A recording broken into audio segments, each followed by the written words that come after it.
आंदोलन में अपना कर दिया। उन सभी ने स्वाधीनता का संदेश देश भर में जन जन तक पहुंचाने के लिए हिंदी को चुना।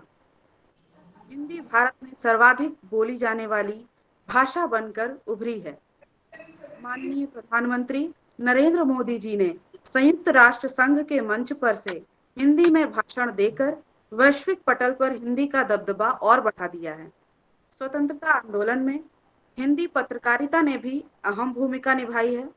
भारत के स्वतंत्रता आंदोलन में हिंदी कवियों के ओजस्वी उद्गारों तथा उनसे मिली प्रेरणा ने अत्यंत महत्वपूर्ण भूमिका निभाई, जिसे कतई विस्मृत नहीं किया जा सकता।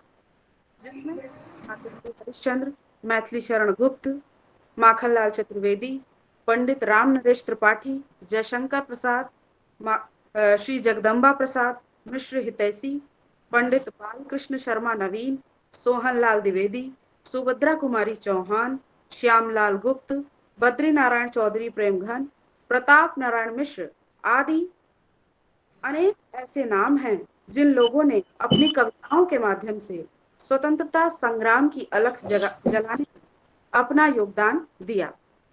इसी विषय पर आज हम अपने मुख्य विशेषज्ञ वक्ता प्रोफेसर श्रद्धा सिंह मैम से विस्तार से जानेंगे। मैं सर्वप्रथम आदरणीय प्रबंधक महोदया श्रीमती उमा भट्टाचार्य मैम का हार्दिक स्वागत करती हूँ, जिनका आशीर्वाद हमें सदैव मिलता रहता है। मैं हमारी महाविद्यालय की प्राचार्य आदरणीय प्रोफेसर रचना श्रीवास्तव मैम का हार्दिक स्वागत व अभिनंदन करती हूँ। हिंदी विभाग की अध्यक्षा प्रोफेसर आशा यादव मैम का हृदय तल से स्वागत और अभिनंदन करती हूँ। अन्य सभी शिक्षक शिक्षिकाएं, श्रोतागण, छात्र छात्राएं, आप सभी का बहुत बहुत स्वागत है। महाविद्यालय की परंपरा के अनुसार आज के कार्यक्रम का शुभारंभ मैं कुलगीत के सितार वादन प्रस्तुति से रिकॉर्डिंग प्रस्तुत के लिए मैं विशाल जी से आग्रह करूंगी कि वो प्रस्तुत करें, जिसकी रचना की है एम.जी. कानेटकर जी ने और सितार वादन किया है सितार वादन विभाग की अध्यक्षा प्रोफेसर मीनू पाठक मैम ने।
नमन मा वसंत देवी जगत वंदिते प्रज्वलिते ज्ञान ज्योति सकल जनहिते।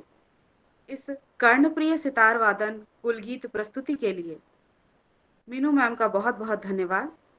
कार्यक्रम की अगली कड़ी में मैं विशाल जी से अनुरोध करूंगी कि वे एनी बेसेंट प्रशस्ति की रिकॉर्डिंग को प्रस्तुत करें, जिसकी रचना की है हमारी विभागाध्यक्षा प्रोफेसर आशा यादव मैम ने और संगीत निर्देशन किया है प्रोफेसर मीनू पाठक मैम ने।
धन्यवाद आप सभी का।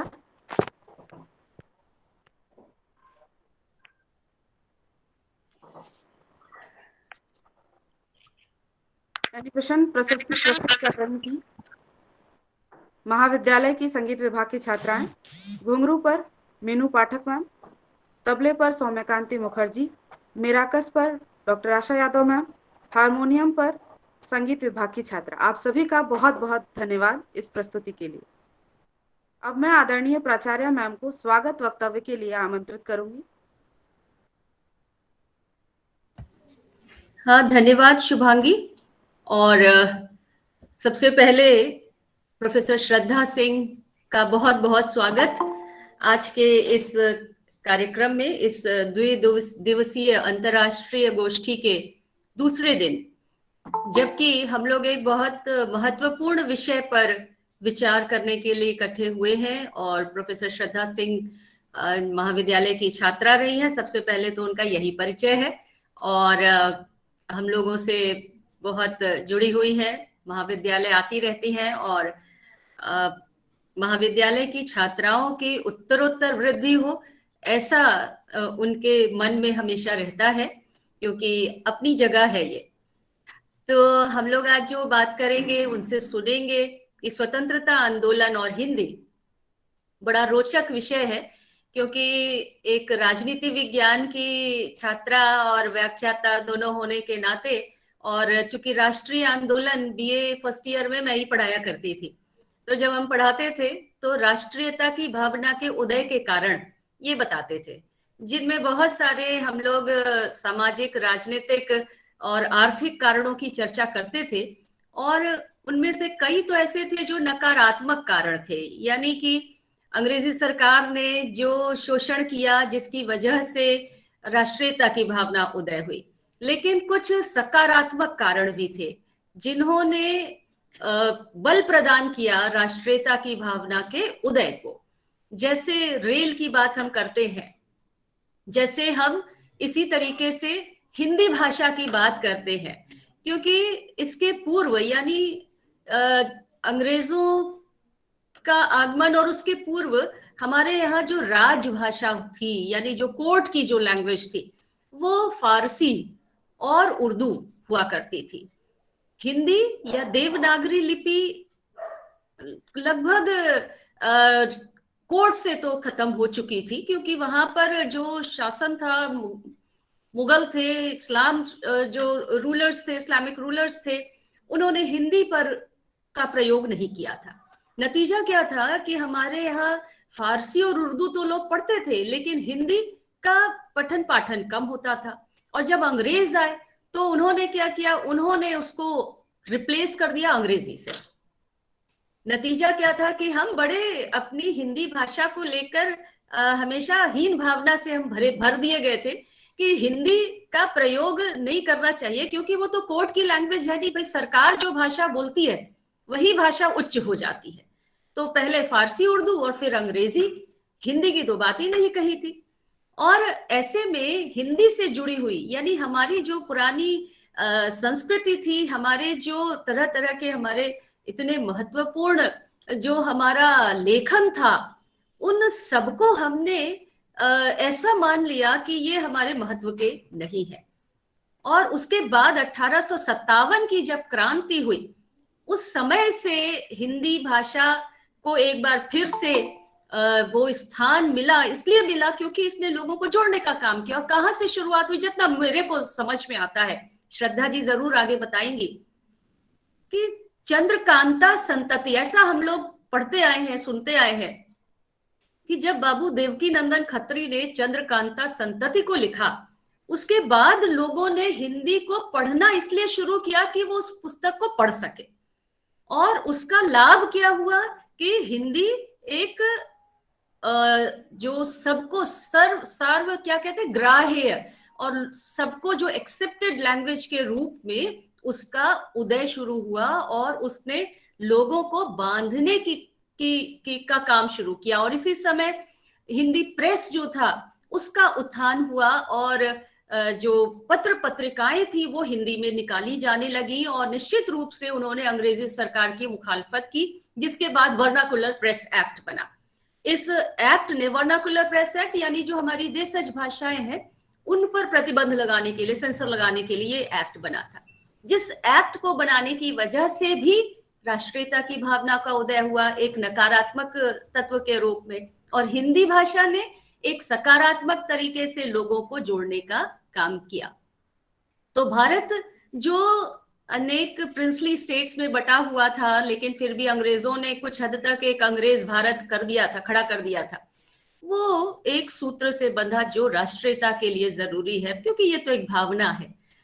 तो जब ये विषय मैंने देखा तो मुझे लगा कि ये इतना रुचिकर विषय है जिसको हम लोग भी पढ़ाते हैं, अपनी दृष्टि से पढ़ाते हैं, और आप साहित्य की दृष्टि से बताएंगी उसमें कि कैसे, जैसे अभी शुभांगी ने भी बहुत सारे नाम लिए, और जब मैं सुन रही थी तो मुझे याद आ रहा था कि इनका जो साहित्य था, हम लोग छोटे थे तो पढ़ते थे तो हमारे अंदर भी राष्ट्रीयता की भावना उत्पन्न होती थी, वो चाहे हिमाद्रि तुंग श्रृंग से प्रबुद्ध शुद्ध भारती ये कविता रही हो, या प्रेमचंद की पुस्तकें जब पढ़ते थे तो लगता था कि वो ही हम पहुंच गए उस जगह पे, और वैसा ही महसूस होने लगता था। तो ये हिंदी साहित्य का प्रभाव है, उसका महात्म्य है, और उसने कैसे लोगों को जोड़ा, कैसे लोगों को बांधा, और राष्ट्रीय आंदोलन में जो नारा एक दिया हमको पूर्ण आजादी का, पूर्ण स्वतंत्रता का, वो मैं मानती हूं कि हिंदी की देन है, हिंदी साहित्य की देन है। हिंदी प्रेस, कितने मराठा केसरी चाहे किसी भी भाषा में निकले, हमारी अपनी भाषा थी, और उस वहां से निकले हुए अखबारों ने लोगों को बांधने का काम किया। तो श्रद्धा जी, आपका मैं बहुत स्वागत करती हूँ, और मैं विशेष रूप से हिंदी विभाग की अध्यक्षा डॉक्टर आशा यादव जी को साधुवाद दूंगी कि उन्होंने इतने ज्वलंत विषयों पर, कल भी जो हम लोगों ने बात की थी, परसों जो हम लोगों ने बात की थी, नई कहानी की बात की थी, वो भी जब मैंने सुना तो मुझे बड़ा लगा कि अरे ये तो हम लोगों ने कितना पढ़ा है। अब मन्नू भंडारी का नाम तुरंत दिमाग में इसलिए आया क्योंकि अभी उनकी मृत्यु हुई है, इसलिए तुरंत वो दिमाग में आ गई। इसके अलावा और भी उषा प्रेमवदा या मैत्रेयी पुष्पा, मैं महिलाओं के नाम ले रही हूँ, अनेक पुरुषों ने भी, राजेंद्र यादव, ऐसे बहुत सारे नाम हैं जिन्होंने लिखा है। तो बहुत सुंदर विषयों पर आपके द्वारा यह आयोजन कराया गया है। हमारी छात्राएं लाभान्वित होंगी, क्योंकि कोई भी विषय आपको एक दृष्टिकोण प्रदान करता है, और वो दृष्टिकोण फिर आपको सहायता देता है। आपके किसी भी जगह आप बोल रहे हो, या आप लिख रहे हो, किसी कंपटीशन में जा रहे हो, या आप अपनी पढ़ाई बीए एमए की पढ़ाई में, तो ये आपको एक पर्सपेक्टिव देता है। और श्रद्धा जी आज हमारे बीच में मौजूद है, और मैं अब बहुत ज्यादा नहीं बोलूंगी, नहीं तो गड़बड़ हो जाएगा। तो हिंदी विभाग को साधुवाद, और शुभांगी आपको मैं मंच सौंप रही हूँ, और साथ ही मैं अपनी सभी छात्राओं का भी स्वागत करूंगी, और अगर हमारे बीच में दूसरे महाविद्यालयों से जुड़े हुए लोग हैं उनका भी स्वागत करूंगी। और मैं एक विशेष आभार अपनी प्रबंधक महोदया के प्रति भी करना चाहूंगी, उनको देना चाहूंगी, क्योंकि उनका बराबर हम लोगों को प्रोत्साहन मिलता रहता है विभिन्न कार्यक्रमों में, वो जुड़ती भी हैं, और अगर नहीं भी जुड़ती हैं तो उनका आशीर्वाद हमारे साथ रहता है। तो बिना उनकी बैकिंग के नेचुरली, स्वाभाविक तौर पे कोई भी कार्यक्रम आगे बढ़ना थोड़ा सा एक कठिन कार्य होगा। तो उनको भी मैं नमन करती हूँ, अभिवादन करती हूँ, और शुभांगी से मैं कहूंगी कि वो अपने कार्यक्रम को अब आगे बढ़ाए। धन्यवाद। बहुत बहुत धन्यवाद मैम। आपने विषय की हमारी एक भूमिका बांधी है, और राष्ट्रीय आंदोलन में हिंदी का क्या महत्व था उसके विषय में बताकर आपने हमारी छात्र छात्राओं को बहुत ही लाभान्वित किया। अब मैं कार्यक्रम को आगे बढ़ाते हुए मैम से पूछना चाहूंगी, आशा मैम से, कि क्या मैनेजर मैम है शुभकामना संदेश के लिए? मैं उन्हें नहीं बेटा, विषय प्रस्थापन करा दो। जी जी, आज बहुत व्यस्त है, नहीं जुड़ पाई हैं। ठीक है मैम। अब मैं हमारे विभाग की अध्यक्षा प्रोफेसर आशा यादव मैम से अनुरोध करूंगी कि वो आज के विषय पर विषय प्रस्थापन करें, जो कि स्वतंत्रता आंदोलन और हिंदी विषय पर। मैम आपका स्वागत है।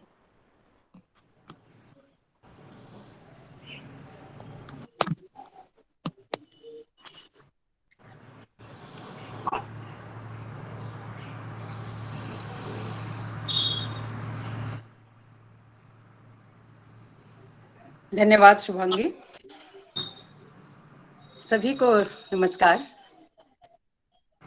आज के आयोजन की मुख्य विषय विशेषज्ञ वक्ता काशी हिंदू विश्वविद्यालय के हिंदी विभाग की आचार्य प्रोफेसर श्रद्धा सिंह जी, महाविद्यालय की प्रबंधक श्रीमती उमा भट्टाचार्य जी, जिनकी व्यस्तता के कारण वो आज साक्षात उपस्थित नहीं हो पाई हैं, लेकिन उनका आशीर्वाद अवश्य हमारे साथ है। प्राचार्य प्रोफेसर रचना श्रीवास्तव जी और हमारे महाविद्यालय के समस्त बहनों भाइयों तथा मेरे प्यारे बच्चों, स्वाधीनता प्राप्ति के निमित्त होने वाले सामाजिक, राजनीतिक, साहित्यिक आंदोलनों में सन 1857 या उससे भी पहले से लगायत 1947 तक की जो सुदीर्घ कालावधि है, उसमें अपने बहुआयामी एवं बहुरेखीय साहित्यिक क्षितिज के वृहद विस्तार द्वारा हिंदी भाषा का जो उत्कृष्ट योगदान रहा है वह अतुलनीय है।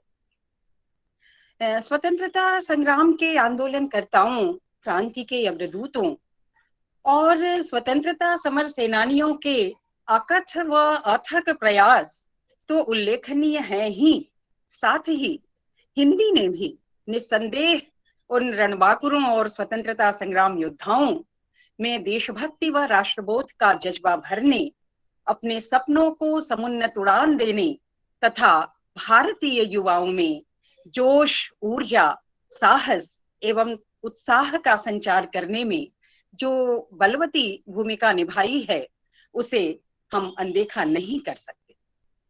निश्चित रूप से हिंदी और उसके साधकों द्वारा किए गए जो अनवरत प्रयास हैं, स्वतंत्रता आंदोलन की पथरीली और कंटरीली जमीन पर वे मील का पत्थर साबित हुए हैं।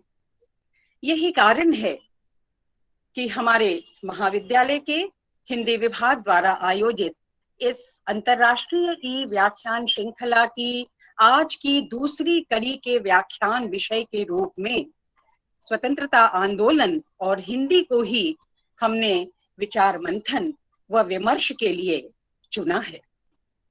निश्चित ही इस विषय पर वैचारिक विमर्श के बाद हिंदी भाषा के अनेक आंदोलन धर्मी अवदानों की जांच परख व भारतीय स्वतंत्रता आंदोलन में उसकी उपादेयता के जो गौरवशाली विरासत और विराट पृष्ठ हैं, वो अवश्य ही खुलेंगे और उनकी सार्थक अभिव्यक्ति के सचेष्ट और सफल प्रयास भी यहाँ पर होंगे, ऐसा मुझे विश्वास है।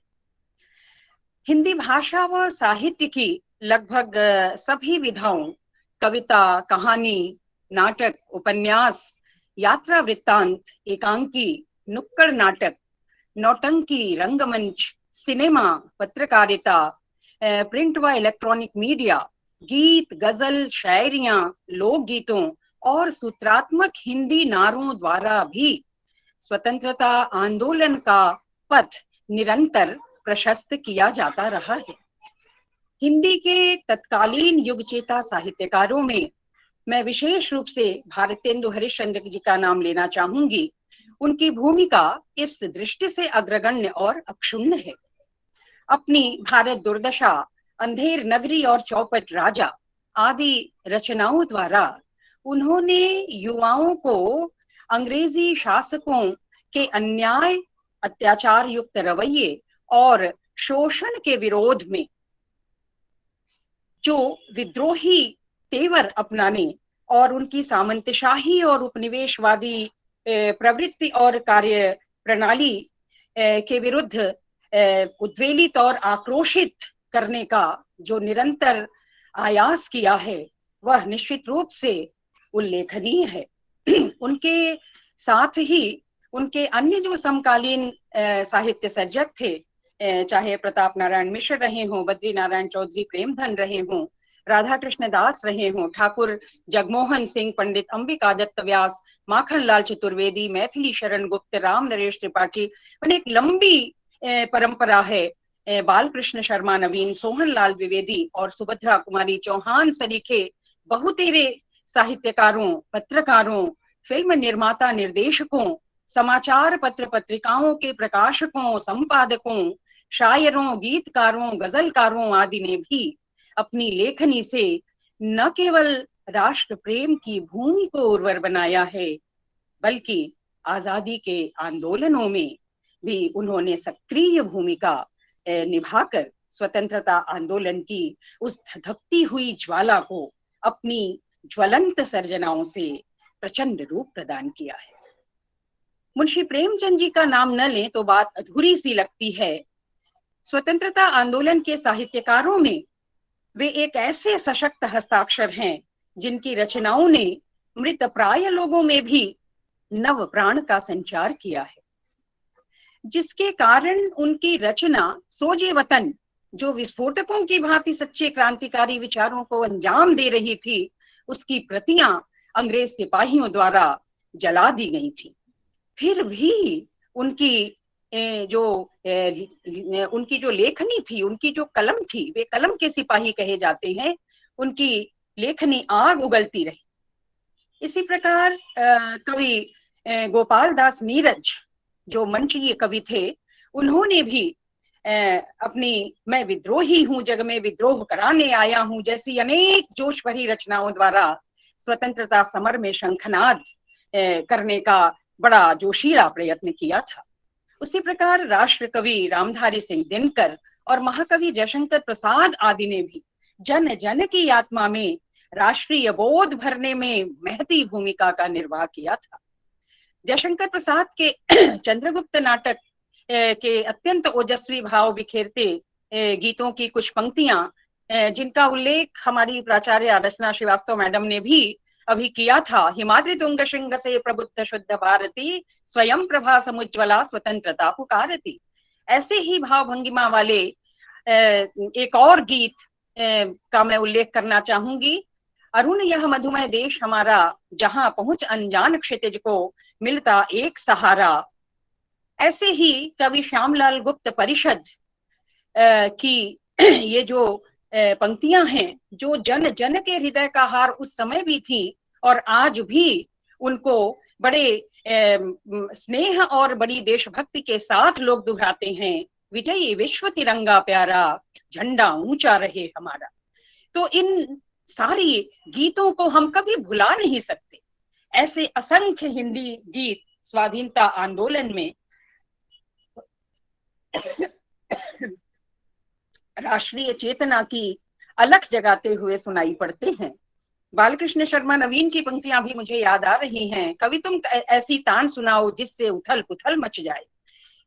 और साथ ही महात्मा गांधी जैसे जो राष्ट्र सेवक हैं, वे भी हिंदी भाषा के प्रश्न को राष्ट्रीय स्वतंत्रता संग्राम के प्रश्नों में सबसे महत्वपूर्ण प्रश्न मानते थे। लोकमान्य बाल गंगाधर तिलक, पंजाब केसरी लाला लाजपत राय, पंडित मदन मोहन मालवीय, रविंद्रनाथ ठाकुर, बंकिम चंद्र चटर्जी आदि ऐसे नाम हैं जिन्होंने देश में राष्ट्रीय चेतना को सुदृढ़ता और सबलता प्रदान करने हेतु आंदोलन धर्मी प्रवृत्ति और प्रकृति के विस्तार एवं उसके प्रचार प्रसार की अग्रणी भूमिका का निर्वाह करने में अपने को निरंतर संलग्न रखा था। इस संदर्भ में हिंदी सिनेमा की अगर बात करें तो हम पाएंगे कि वह भी इस आंदोलन में कहीं से भी पीछे नहीं था।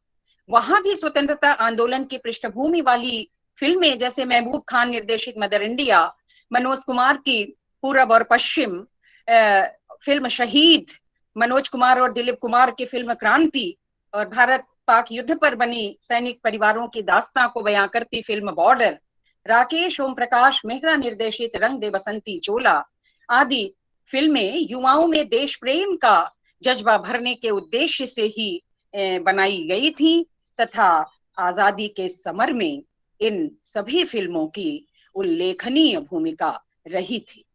ऐसे ही यदि हिंदी पत्रकारिता, प्रिंट व इलेक्ट्रॉनिक मीडिया, दैनिक, साप्ताहिक, पाक्षिक पत्र पत्रिकाओं की यदि हम बात करें, तो भारतेंदु ने अपनी उम्र के केवल 17वें वर्ष में ही कवि वचन सुधा और उसके बाद हरिश्चंद्र मैगजीन, फिर हरिश्चंद्र चंद्रिका और हिंदी की प्रथम महिला पत्रिका बाला बोधिनी को प्रकाशित कर शासन और समाज को आईना दिखाने का जो महत्वपूर्ण कार्य उन्होंने किया है वह विलक्षण और अविस्मरणीय है।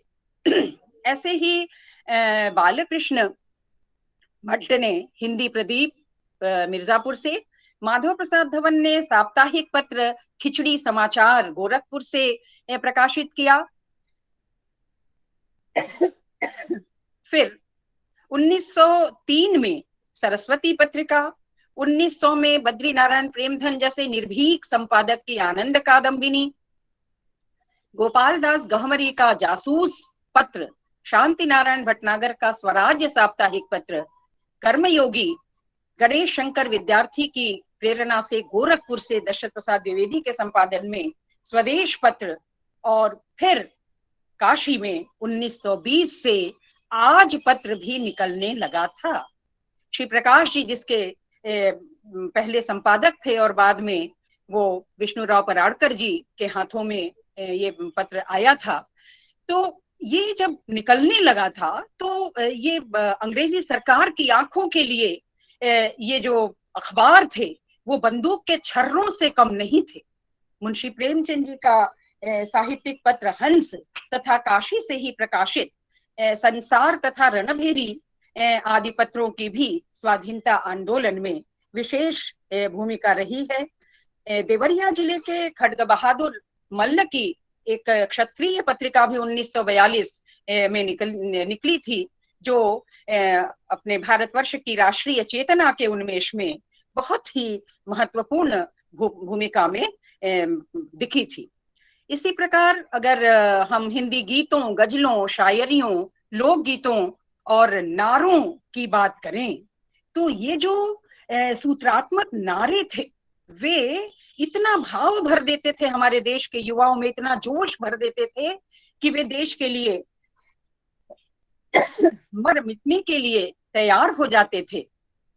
और कुछ नारों का उल्लेख मैं अवश्य आपके सम्मुख करना चाहूंगी, बच्चे भी बैठे हुए हैं। जैसे बंकिम चंद्र का वंदे मातरम, तिलक का स्वराज्य मेरा जन्मसिद्ध अधिकार है, मैं इसे लेकर रहूंगा, भगत सिंह का इंकलाब जिंदाबाद, नेहरू का आराम हराम है, सुभाष चंद्र बोस का तुम मुझे खून दो मैं तुम्हें आजादी दूंगा, गांधी का करो या मरो तथा अंग्रेजों भारत छोड़ो, शास्त्री जी का जय जवान जय किसान आदि उन क्रांति के अग्रदूतों के हिंदी भाषा में कहे गए ऐसे वाक्यांश हैं जिन्होंने स्वतंत्रता समर में इनके प्रयोग से युवाओं के मन मस्तिष्क में हुंकार भरने का बड़ा महत्वपूर्ण कार्य किया है।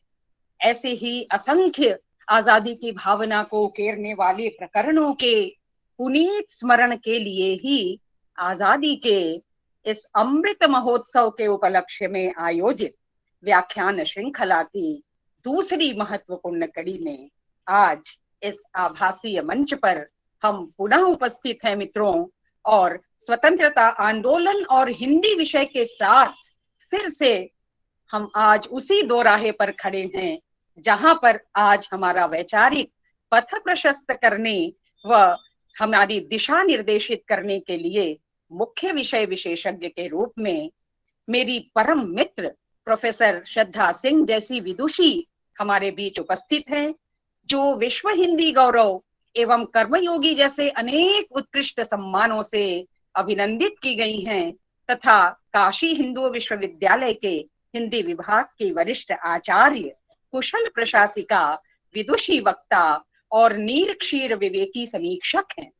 आपके सुचिंतित व सुविचारित व्याख्यान और यहाँ उपस्थित सुधी श्रोताओं के बीच के अवरोध को अब मिटाते हुए मैं मित्रों यही विराम लेती हूँ और मंच की सूत्रधार डॉक्टर शुभांगी को मंच सौंपते हुए आप सभी के प्रति कृतज्ञता प्रेषित करती हूँ। आप सभी को एक बार पुनः प्रणाम। बहुत बहुत धन्यवाद मैम। आपने राष्ट्रीय आंदोलन में हिंदी की भूमिका और उसके अलावा पत्र पत्रिकाओं की क्या भूमिका है और नारे जो सुभाष चंद्र बोस, गांधी, नेहरू ने जो नारे लगाए थे, जिसका प्रभाव जनता पर क्या पड़ा और पत्रकारिता ने कैसे प्रभाव डाला, इन सब बातों को बहुत ही विस्तृत तरीके से बताया। आपका बहुत बहुत धन्यवाद। मैं आज की हमारी प्रोफेसर श्रद्धा सिंह मैम को आमंत्रित करने से पूर्व उनका परिचय देना चाहूंगी। आपके पास 27 वर्षों का अध्यापन अनुभव है। आपके 55 शोध पत्र व निबंध प्रकाशित हो चुके हैं। आपकी 5 पुस्तकें प्रकाशित हो चुकी हैं और 4 प्रकाशनाधीन हैं। आपने 2 पाठ्य पुस्तकों का संपादन किया है। आपने कई अंतर्राष्ट्रीय, राष्ट्रीय संगोष्ठियों, सम्मेलनों एवं कार्यशालाओं में वक्तव्य दिया है। आपने 11 रेडियो वार्ताएं की हैं। आपने Australia, Mauritius, Dubai, Abu Dhabi, Bhutan में साहित्यिक यात्राएं की हैं। आपने स्नातकोत्तर स्तर पर सर्वोच्च अंकों के साथ स्वर्ण पदक प्राप्त किया है।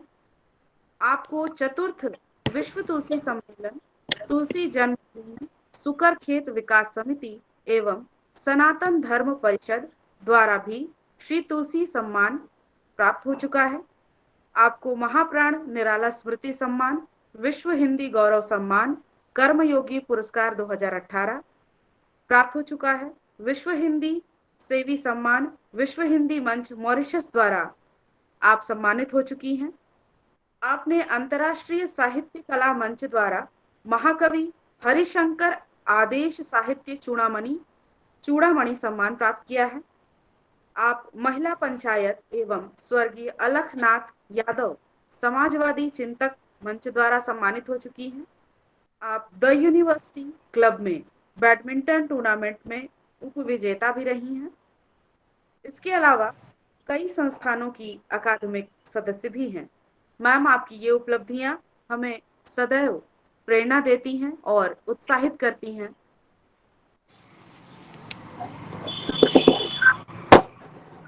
अनुरोध करूंगी कि आप हमारे आज के विषय पर अपना विचार हम सबके साथ साझा करें।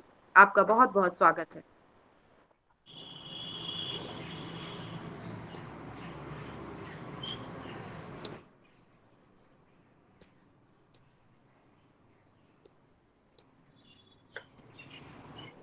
मैं आदरणीय प्रोफेसर श्रद्धा सिंह मैम से अनुरोध करूंगी कि आप अपने विचार हमारे साथ साझा करें। धन्यवाद शुभांगी।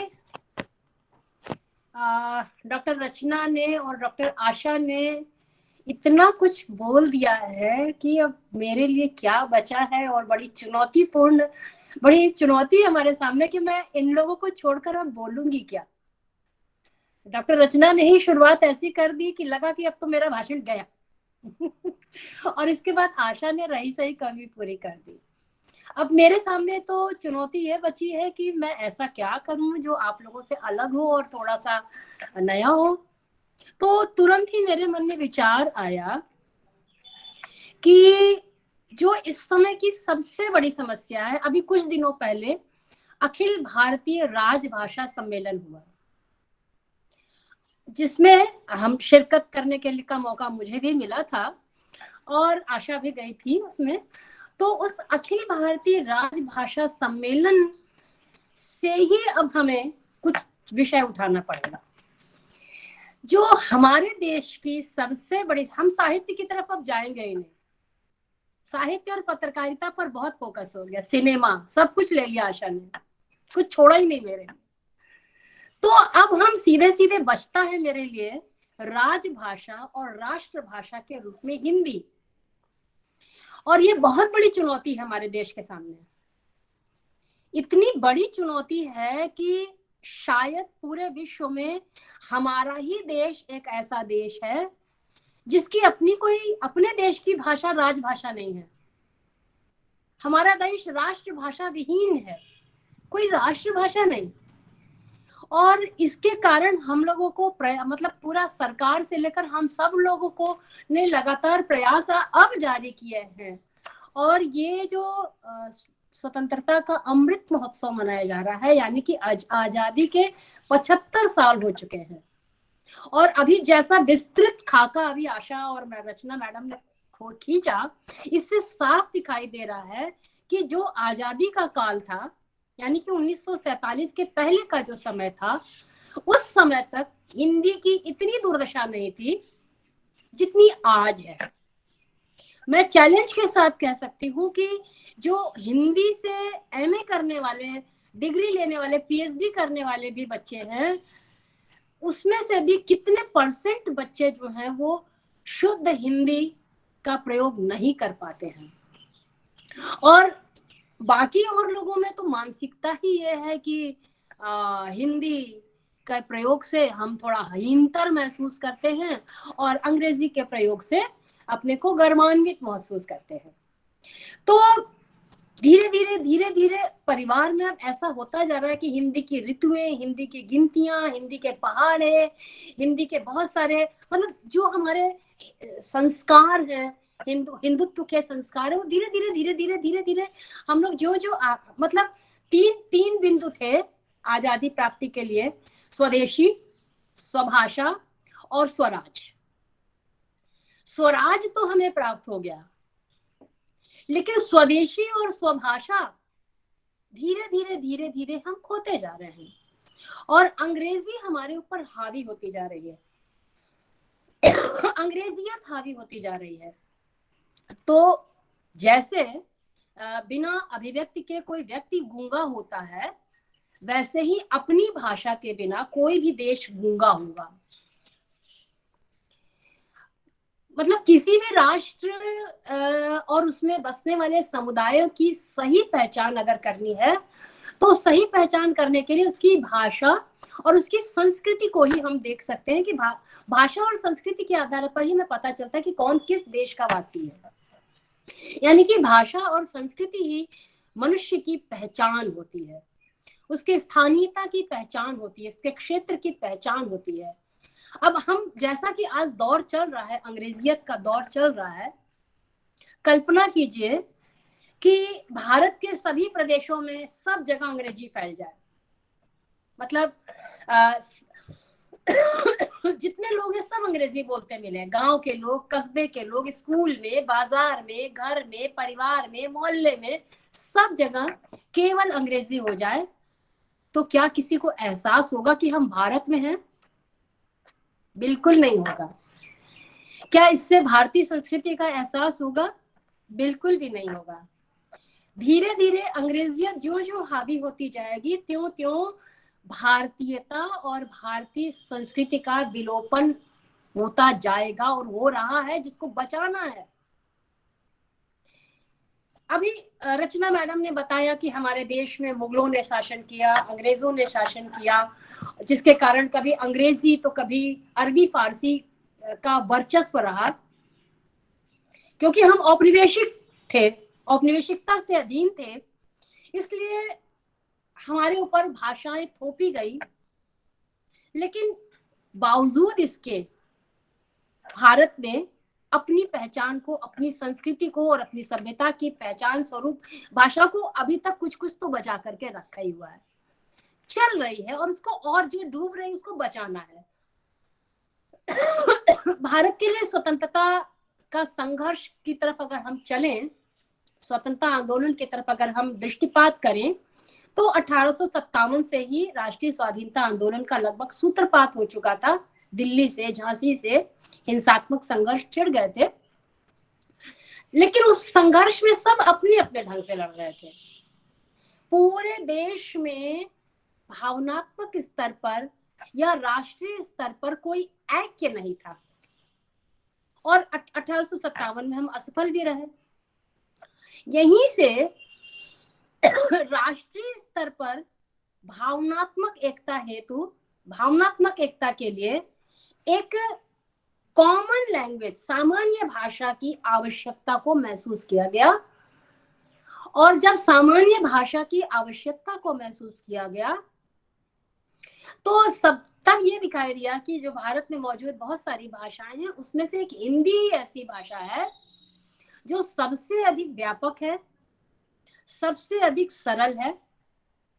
इसलिए निर्णय ये लिया गया कि हिंदी भाषा के माध्यम से, हिंदी भाषा के प्रयोग के माध्यम से पूरे देश को पहले भावनात्मक रूप से एकता के सूत्र में बांधने की आवश्यकता है, और फिर यहीं से हिंदी स्वतंत्रता संग्राम के लिए एक माध्यम बनी।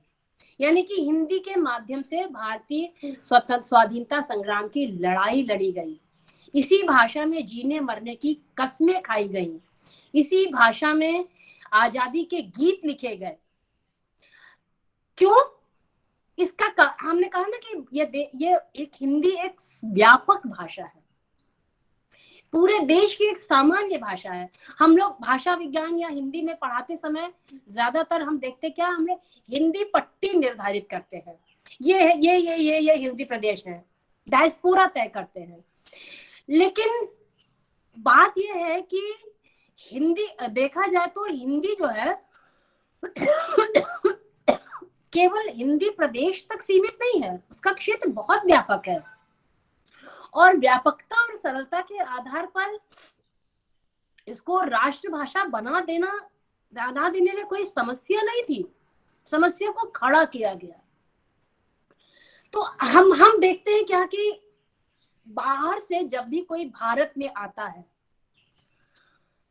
तो भारत में जनसंपर्क करने की उसको जब जब आवश्यकता महसूस हुई, चाहे वह कोई शासक आया हो, अंग्रेज आए हो, मुगल आए हो, कोई भी आया हो, या कोई धार्मिक या सामाजिक नेता आया हो, या लेखक आया हो, उसने भारत का मतलब हिंदी, उसने हिंदी का प्रयोग किया।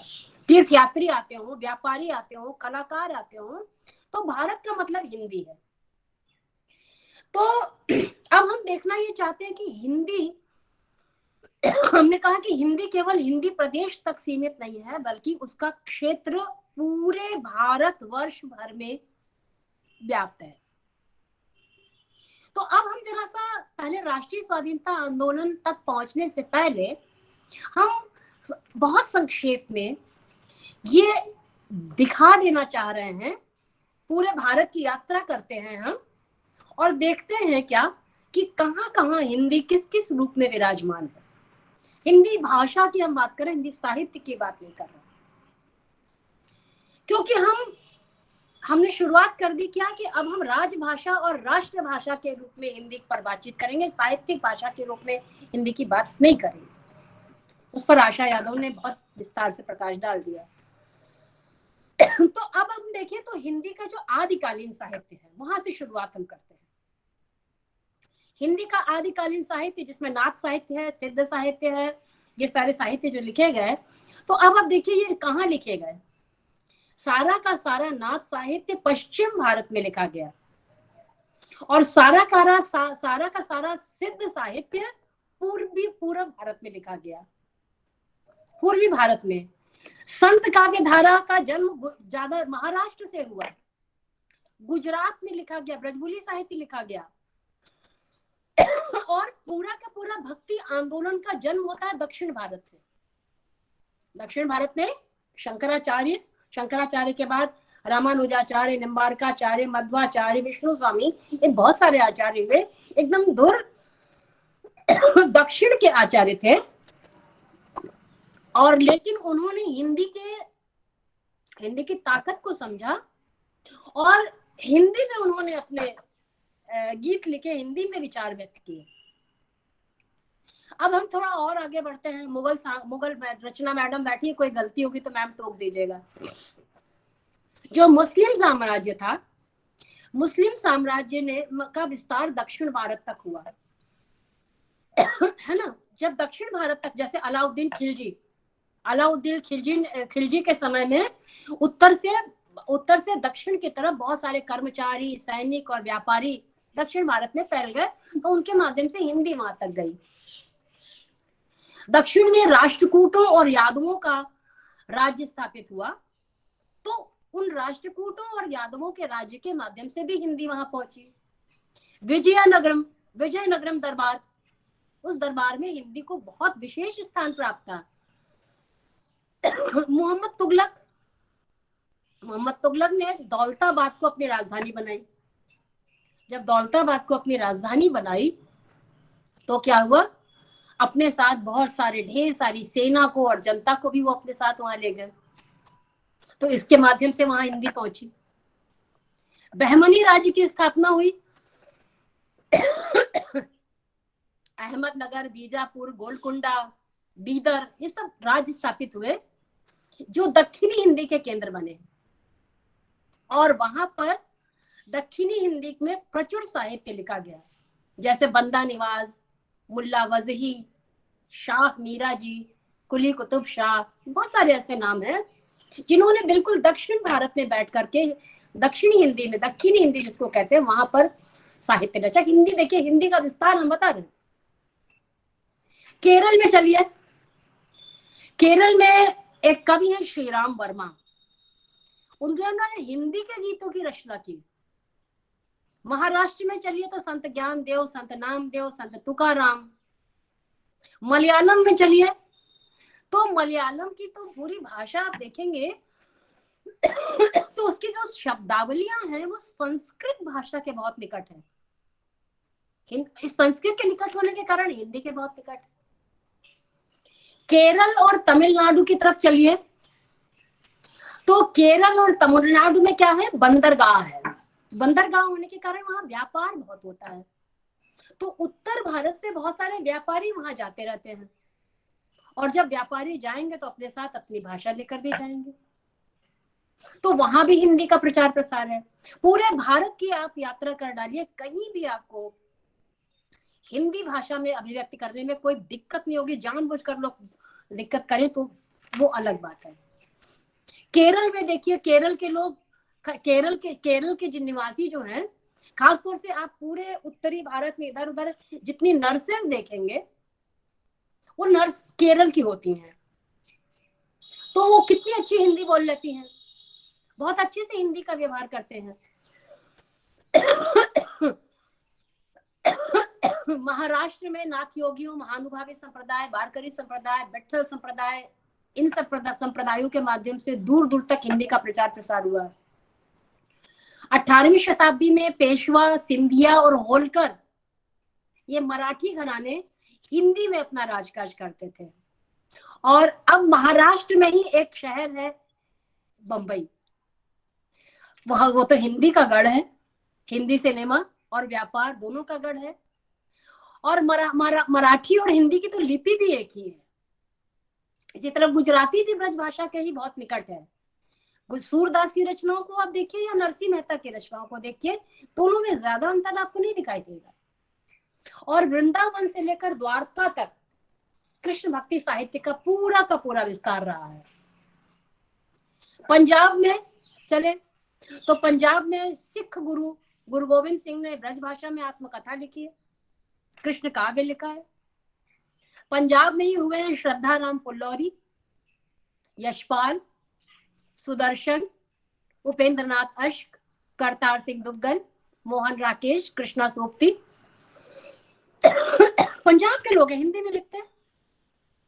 उड़ीसा में चलें, चैतन्य महाप्रभु, जगन्नाथपुरी जो है वो तीर्थयात्री वहां बहुत जाते हैं, तो जहां जहां भी तीर्थयात्री जाते हैं वहां हिंदी पहुंच जाती है।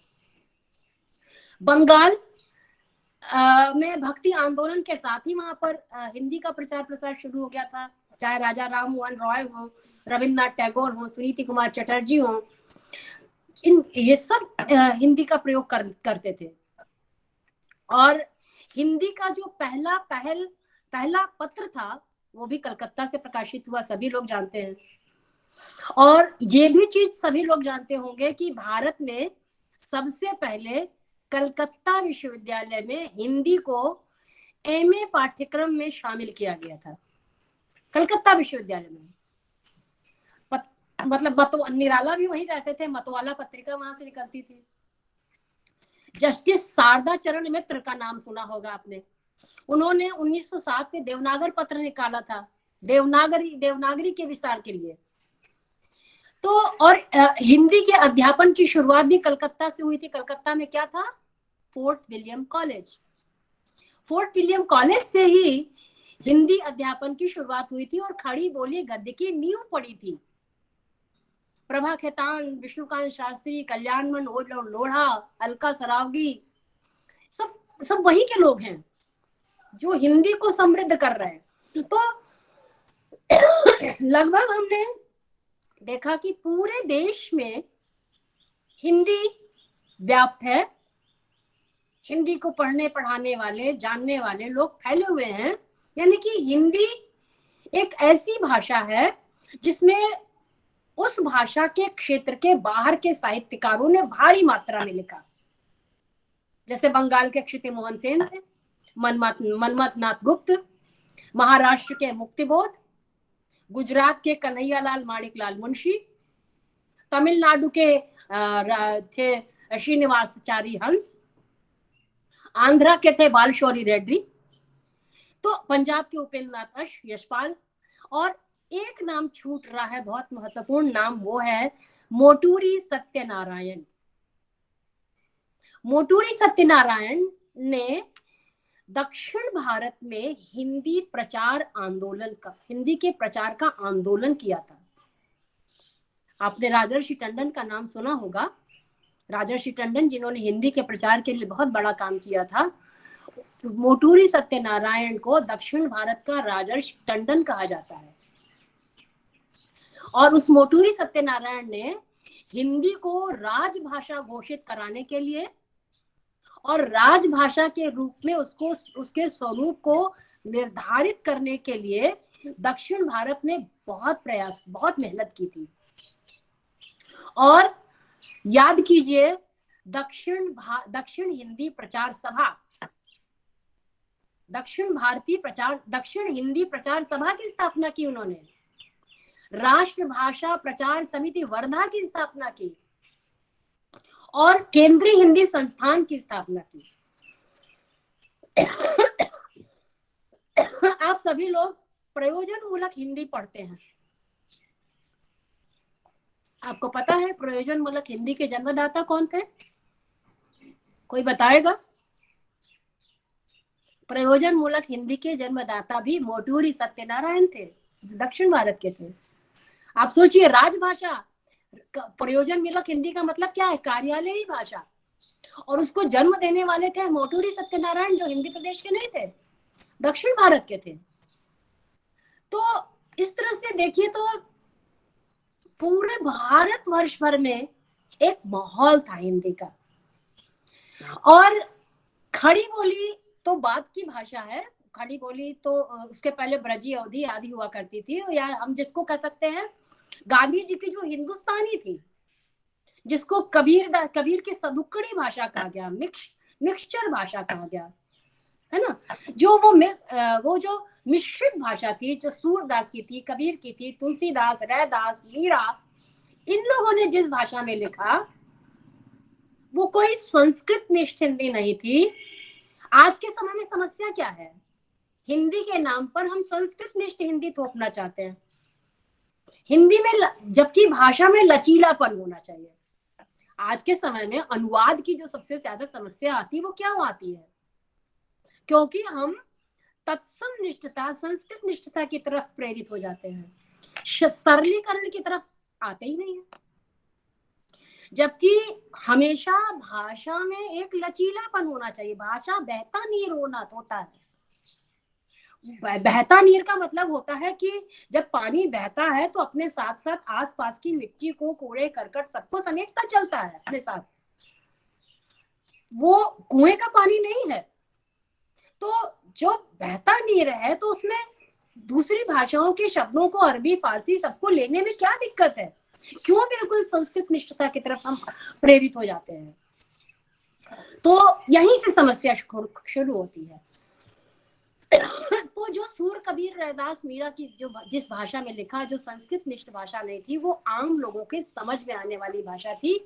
और यही कारण है कि सदियों पहले लिखा गया जो संत साहित्य था, उसका प्रसार पूरे देश में हुआ। तुलसी, रामचरितमानस सब एक एक लोगों के हाथ में पहुंची। उस समय पहुंची जब संचार आज के जैसा संचार का त्वरित साधन नहीं था। क्यों?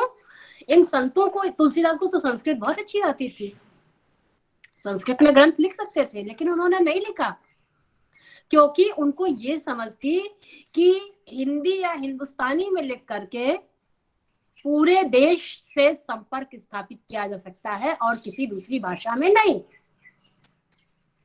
अब ये तो हुई हिंदी की सर्वव्यापकता। अब जब हम राष्ट्रीय स्वाधीनता आंदोलन की तरफ चले, यानी कि 19वीं शताब्दी में पहुंचे, तो 19वीं शताब्दी तक अंग्रेजों के शासन काल तक आते आते ऐसी स्थिति हो गई थी कि जो हमारा प्रबुद्ध वर्ग था वो अंग्रेजी से जकड़ गया। और जब अंग्रेजी से जकड़ गया, उस समय भी हिंदी के प्रति प्रेम जगाने वाले लोग जो 3 थे, वो एक भी हिंदी भाषी नहीं थे। देखिएगा, बंगाल, महाराष्ट्र और पंजाब के जन नेता थे विपिन चंद्र पाल, बाल गंगाधर तिलक और लाला लाजपत राय। इन तीनों ने मिलकर के अपने सम्मिलित उद्योग से स्वदेशी आंदोलन का सूत्रपात 1905 में किया। अभी रचना मैडम बता रही थी कि स्वतंत्रता की चेतना के जागरण के पीछे कुछ सकारात्मक चीजें थी, कुछ नकारात्मक घटनाएं थी। 1905 में जो बंग भंग हुआ था और उसके बाद 1919 में जो जलियांवाला बाग का कांड हुआ था, इन 2 घटनाओं ने स्वदेशी की भावना को, स्वभाषा मतलब राष्ट्रभाषा की स्वाधीनता की चेतना को और मजबूत किया था। तो 1905 में जब बंग भंग हुआ, उसी समय भाषा को लेकर के एकजुट होने की भावना का विस्तार हुआ और विपिन चंद्र पाल, बाल गंगाधर तिलक और लाला लाजपत राय ने सम्मिलित उद्योग से स्वदेशी आंदोलन का सूत्रपात किया। और उनकी प्रेरणा से धीरे धीरे ये भावना हिंदी भाषियों के में ही नहीं बल्कि पूरे देश के दूसरे भाषा भाषियों में भी फैल गए। और एक अखंड अविभाज्य भारत के आदर्श ने क्या किया कि अन्य भाषाओं के जननायकों में हिंदी प्रेम का बीजारोपण किया। यानी कि बंग विभाजन से एक सशक्त स्वदेशी आंदोलन की उत्तेजना फैली और भारत की एकता के लिए एक भाषा के आधार को उसने बलवान बना दिया। देश के जो दूरदर्शी नेता थे वो भाषा की एकीकरण के, एक भाषा की आवश्यकता को महसूस करने लगे कि भाषा सबसे पहले एक होनी चाहिए, क्योंकि अंग्रेजों का तो काम ही था फूट डालो और राज करो। और यहीं से उनके मन में आया कि हमको यहाँ पर एक होना है। तो जो जैसे ही स्वदेशी आंदोलन आरंभ हुआ, वैसे ही उपेक्षित मातृभाषा का प्रश्न चर्चित होने लगा और हिंदी के माध्यम से एकजुट होने का आह्वान शुरू हुआ। महामना मदन मोहन मालवीय से लेकर के फिर श्याम सुंदर दास, शिव प्रसाद गुप्त, बाबा राघव दास, इन लोगों ने बहुत जी तोड़ परिश्रम किया। नागरिक विचारणी सभा की स्थापना हुई और हिंदी को लोकप्रिय बनाने के लिए बहुत सारे प्रयास हुए। भारत में जब अंग्रेज आए तो अब देखिए, अंग्रेज भी जानते थे कि भारतवासियों से संपर्क अगर करना है तो हमको हिंदी सीखनी पड़ेगी, है ना। जनसाधारण तक पहुंचने के लिए उन्होंने टूटी फूटी हिंदी सीखी और ईस्ट इंडिया कंपनी के सिक्के और उनके आदेश मजबूरी थी हिंदी में छापते थे। प्रेस की स्थापना हो चुकी थी, वो तो पुर्तगालियों के समय से ही हो चुकी थी। इस समय प्रेस और पत्रकारिता और काफी बढ़ चुके थे, क्योंकि जो एक मद्रास के लेफ्टिनेंट थॉमस रोबक थे, वो लेफ्टिनेंट थॉमस रोबक के गुरु थे जॉन गिलक्राइस्ट। जॉन गिलक्राइस्ट हिंदुस्तानी के समर्थक थे।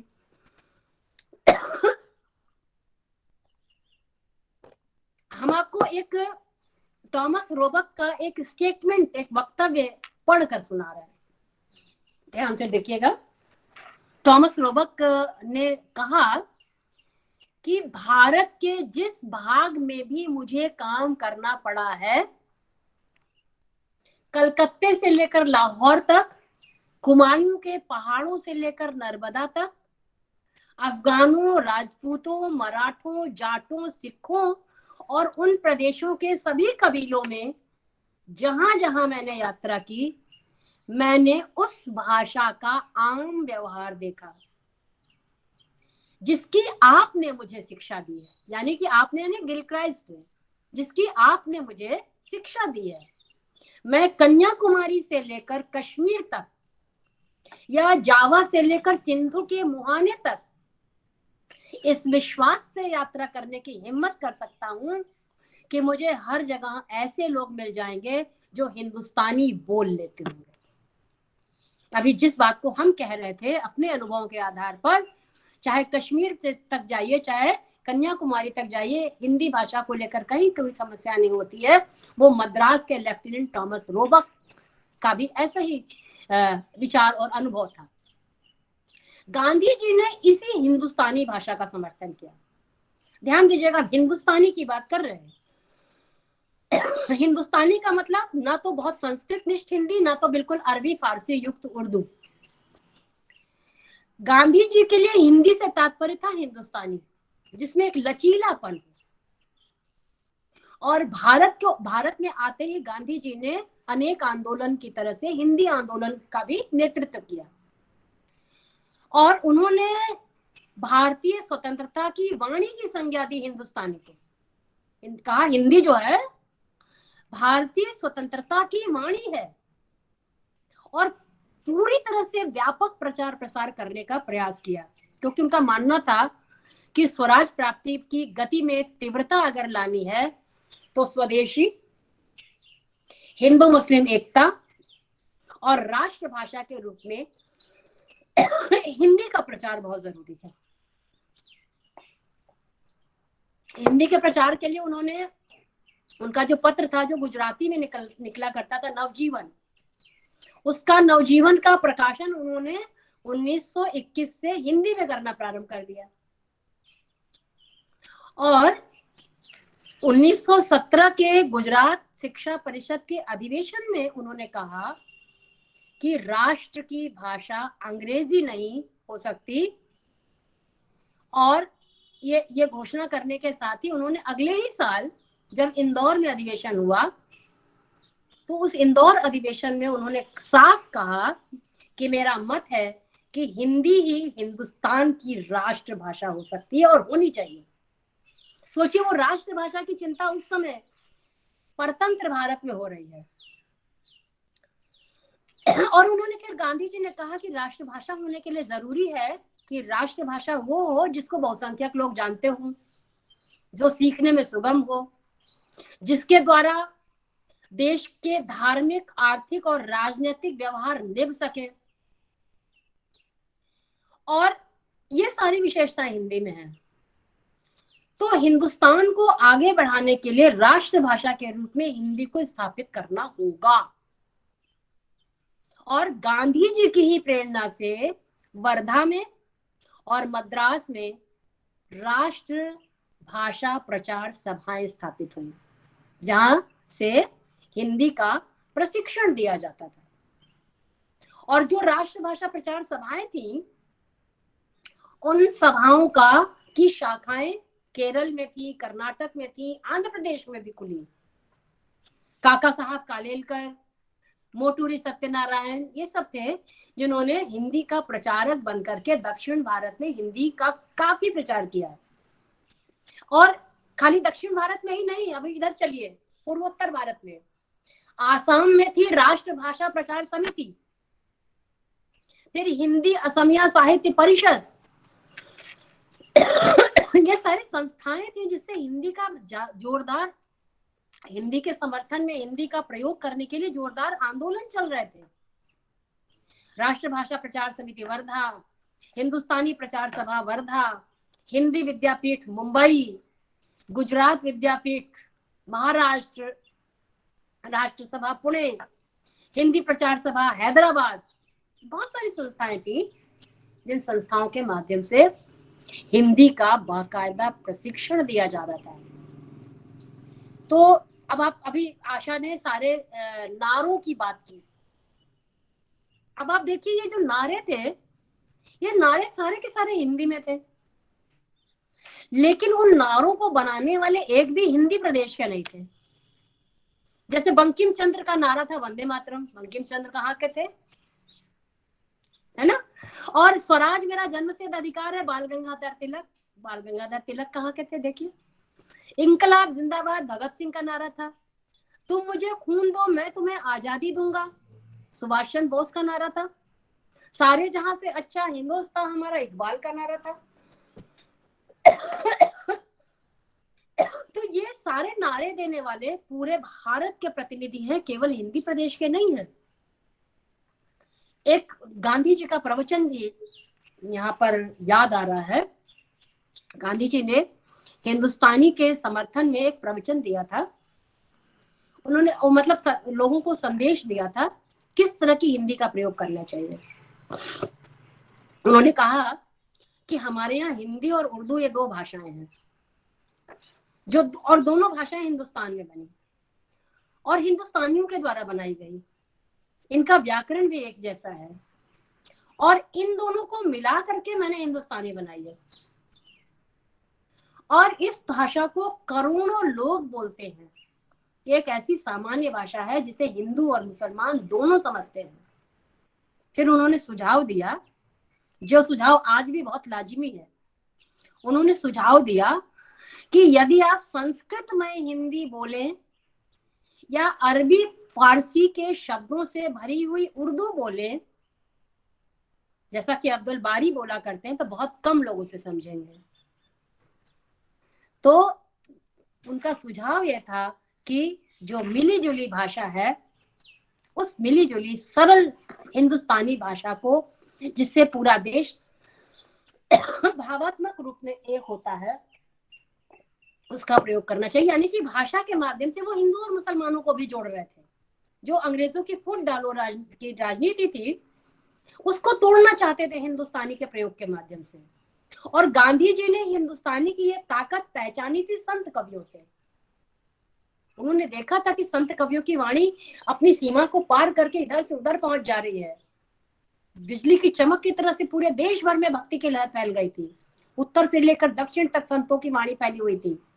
तो यानी जैसे मान लीजिए कि मीरा कहाँ के थी, सूरदास कहाँ के थे, दादू कहाँ के थे, सुंदरदास कहाँ के थे, नानक कहीं और के थे, मलूकदास कहीं और के थे, लेकिन सब एक सुर में बोल रहे थे। तो संतों के माध्यम से, जो संतों की वाणी अपनी बाउंड्री तोड़ करके, अपनी चार दीवारी को तोड़ करके पूरे भारत में फैली थी, उनसे गांधी जी को हिंदुस्तानी की प्रेरणा मिली।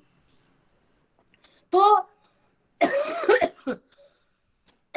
गांधी जी की प्रार्थना सभाएं जितनी हुआ करती थी, उसमें भी वो कभी ध्यान दीजिए, कभी वो सूरदास के भजन गाया करते थे, कभी मीरा के, कभी कबीर के, कभी तुलसीदास के, कभी नरसिंह मेहता के। जैसे उनके भजन कुछ कुछ याद तो होंगे ही आपको। सबसे प्यारा भजन तो उनका वही है, वैष्णो जन तो तेने कहिए, या साधो मन का मान त्यागो, या मौसम कौन कुटिल खड़कामी। बहुत सारे ऐसे उनके भजन थे जो संतों और भक्तों के थे, जहां से वो अपना काम चलाते थे। अब देश की एकता के लिए गांधी जी ने जो किया, उसके अलावा राजा राम मोहन रॉय, केशव चंद्र सेन, दयानंद सरस्वती, और अगर आपकी संस्था में हम बोल रहे हैं, जहां से हम पढ़ कर आए हैं, एनी बेसेंट का नाम न ले तो बात अधूरी रह जाएगी। इन सब ने हिंदी की ताकत को और सरलता को समझ करके हिंदी के माध्यम से पूरे देश को भावनात्मक रूप से एकता के सूत्र में बांधने का प्रयास किया। बंगदूत पत्रिका एक साथ 4 भाषाओं में छपती थी, बंगला, हिंदी, उर्दू और बनारसी। केशव चंद्र सेन बंगाल के थे, उनका पत्र था सुलभ समाचार।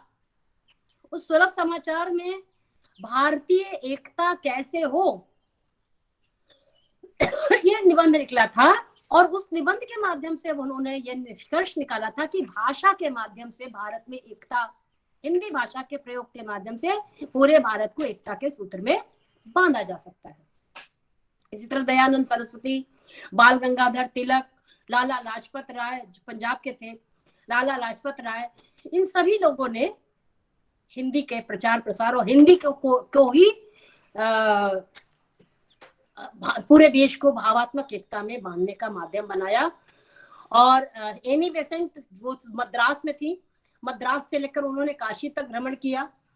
उनका भी मानना था कि भारतवर्ष के जो भिन्न भिन्न भाग हैं उसमें जो अनेक देशी भाषाएं बोली जाती हैं उसमें से एक भाषा ऐसी है हिंदी जिसमें शेष भाषाओं की अपेक्षा एक बड़ी विशेषता है, वह यह कि उसका प्रचार प्रसार सबसे अधिक है हिंदी का। और हिंदी जानने वाला व्यक्ति पूरे भारतवर्ष में मिल सकता है और वो हिंदी जानने वाला व्यक्ति आराम से पूरे भारत में यात्राएं कर सकता है। और आप सभी तो वहां से वसंत कन्या महाविद्यालय से जुड़े हुए लोग हैं, एनी बेसेंट के बारे में बहुत अच्छी तरह से सब कुछ जानते होंगे। उन्होंने उस समय मातृभाषा में शिक्षा, जो आज नई शिक्षा नीति में जिस पर बल दिया जा रहा है, वो उस समय एनी बेसेंट उसका प्रचार प्रसार किया करते थे कि हमारे भारत के बच्चों को भारत की भाषा में शिक्षा देनी चाहिए, भारत के बच्चों को भारत का इतिहास बताना चाहिए। खैर चलिए वीकेएम की बात, एनी बेसेंट की बात करेंगे तो हम लोग थोड़ा सा दूसरी तरफ चले जाएंगे। तो कहने का मतलब हम ये है कि 1857 के विद्रोह के बाद देश में अंग्रेजों के विरुद्ध जो बदले की भावना तीव्र हुई, उस बदले की भावना ने राष्ट्र भाषा की चेतना को जागृत किया और हिंदी नाना भाषा भाषियों के बीच, विविध प्रकार के भाषा भाषियों के बीच एक संपर्क सूत्र बन गई।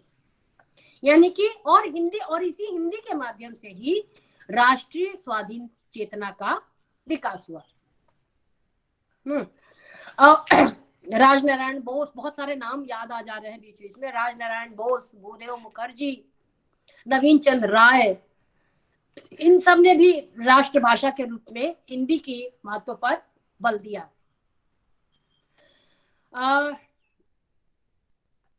तो अब हम देख सकते हैं क्या कि 19वीं शताब्दी में कोई भी देश, किसी भी राष्ट्र या जाति का उद्धार तब होता है जब बहुमुखी शक्तियां समवेत रूप से उठकर खड़ी हो जाए, तब उसकी मुक्ति का द्वार अपने आप खुल जाता है। ऐसा होता बहुत रेयर है लेकिन होता है, और भारत में ऐसा ही कुछ 19वीं शताब्दी में भी हुआ। एक तरफ संतों, महात्माओं, आचार्यों, कवियों एवं समाज सुधारक, इसने उन लोगों ने भारत की तत्कालीन दुर्दशा और देश का जो अतीत है उसको समझने की दृष्टि का विकास किया, नवजागरण की चेतना का प्रचार प्रसार किया। दूसरी तरफ स्वाधीनता आंदोलन को नेतृत्व प्रदान करने वाले राजनीतिक लोग, गरम दल, नरम दल, इन राजनीतिक लोगों ने अपने त्याग और बलिदान से देश को आगे बढ़ाने का प्रयत्न किया। और तीसरी तरफ जो बहुत महत्वपूर्ण, जिस पर आशा मैंने बहुत विस्तार से प्रकाश डाला, वो है पत्र पत्रिका। पत्र पत्रिकाओं ने मार्गदर्शक की तरह पथ प्रदर्शन करके आगे बढ़ने की राह सुझाई, शक्तिदायी प्रेरणा और आवाज बन करके लोगों के भीतर जागरण का मंत्र फूका। कुछ एक पत्रकारिता का नाम लेंगे, ज्यादा नहीं लेंगे, आशा ने बहुत विस्तार से बता दिया। जैसे प्रताप नारायण मिश्र का ब्राह्मण, बालकृष्ण भट्ट हिंदी प्रदीप, बाल मुकुंद गुप्त का शिव शंभू के चिट्ठे, ये निबंध थे जो अंग्रेजों के शोषण और अत्याचारों को व्यक्त कर रहे थे। कलकत्ते से भारत मित्र के संपादक थे बाबूराव विष्णुराव पराड़कर, अंबिका प्रसाद वाजपेयी, लक्ष्मी नारायण गर्दे। इन लोगों ने भी राष्ट्रभाषा के प्रचार के लिए काफी प्रयास किया। सरस्वती पत्रिका की चर्चा हो चुकी है। तो अब ये हम पूरा, मतलब इतना जो कुछ भी इतनी देर से बात कर रहे थे उसका कहने का मतलब ये था, कुल सार ये था कि सारे के सारे स्वाधीनता की लड़ाई हिंदी के माध्यम से लड़ी गई और हिंदी का प्रचार प्रसार, दो बातें निकल के आई। स्वाधीनता की लड़ाई हिंदी के माध्यम से लड़ी गई। उस समय राष्ट्रभाषा के रूप में हिंदी को की आवश्यकता को महसूस किया गया और हिंदी का व्यापक प्रचार प्रसार पूरे भारतवर्ष में था। भावात्मक एकता इसके माध्यम से महसूस की गई। अब दूसरी तरफ अब हम चलें, आजादी के 75 वर्ष हो चुके हैं, हम स्वतंत्रता का अमृत महोत्सव मना रहे हैं, लेकिन आज तक राष्ट्रभाषा को प्रतिष्ठा नहीं मिली। मतलब स्वतंत्रता मिलते ही मानो राष्ट्रभाषा का उद्देश्य ही समाप्त हो गया और राजनीति ने जोर पकड़ा और प्रादेशिकता प्रबल हो गई और पूरे देश को हमने भाषाओं के आधार पर बांट दिया। भाषाओं के आधार पर बांटा ही नहीं, बल्कि हम राष्ट्रभाषा की जरूरत को ही भूल गए। हाँ, यानी कि हम अंग्रेजों की दास्ता से तो मुक्त हो गए, लेकिन मानसिक दास्ता से अभी तक हम मुक्त नहीं हुए, है ना। तो अब हमको यहीं पर, अब हम भाषा के आधार पर लड़ रहे हैं, भाषावार प्रांत बन गए हैं, लड़ रहे हैं। तो यहीं पर एक कथा याद आती है। एक कथा है बाइबिल की एक कथा है। बाइबिल में बेबीलोनिया के मीनार की एक कथा है कि आदम के बेटों ने आसमान तक पहुंचने के लिए क्या किया कि आसमान तक पहुंचने के लिए एक बहुत बड़ा मीनार बनाना चाहा। जब बहुत बड़ा मीनार बनाना चाहा तो ऊपर से ईश्वर ने देखा कि ये लोग तो स्वर्ग तक पहुंचकर मेरी बराबरी करने लगेंगे। फिर उन्होंने सोचा इनको किसी तरह तोड़ना होगा। तो उन्होंने देखा क्या कि इनके संगठन का कारण ये है कि इनकी भाषा एक है। तब उन्होंने क्या किया कि इनकी भाषा एक होने के कारण वो मिलजुल कर काम करते थे और बड़ी काम बहुत आसानी से हो जाता था और वो ऊपर चढ़ते चले जा रहे थे। तब ईश्वर ने क्या किया, उनकी भाषा को तितर बितर कर दिया। जब भाषा को तितर बितर कर दिया तो भाषा की विभिन्नता के कारण अब ये एक दूसरे की बात समझ ही नहीं पा रहे थे, आपस में लड़ने लगे और इसी झगड़े में उनका मीनार टूट गया,